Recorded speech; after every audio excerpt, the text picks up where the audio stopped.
Hello everyone, Keycaps here, back at it again with another video for you guys.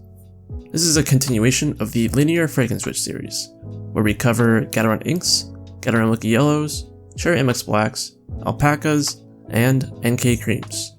In each video, I will use one switch as a base, then swapping parts one at a time from the other four to see how it affects sound and feel. In addition to the 5 linear switches, I'll also record and compare unwiped stem swaps. And throughout the series, I'll be looking at the comments from all of the videos and using them to create Frankenswitches with 3 different switches. Chapter 2 will be on Gateron Milky yellows. So I have 2 diagrams here, and I'll use them to demonstrate the Frankenswitch process. On the left will be the switch that we're focusing on today, and on the right will be the other 4 linear switches. The first recordings will be stock and lubed, then I'll be swapping stems with the other 4 switches.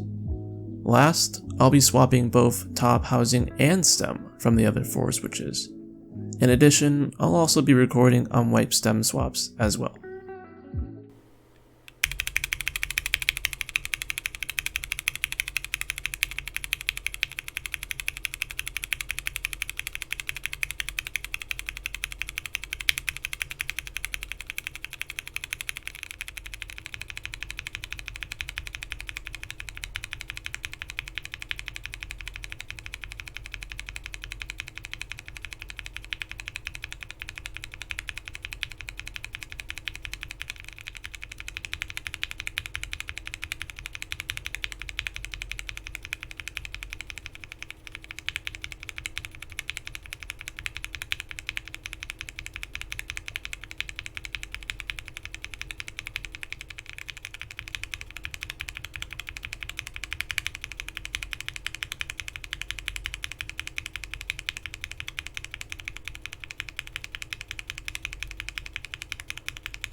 Hey, thanks for tuning in. Don't forget to leave a comment on what combinations you like the most today, and suggest 3 switch combinations that you'd like to see for Chapter 7. If you want to see the channel grow, make sure to like, comment, and subscribe.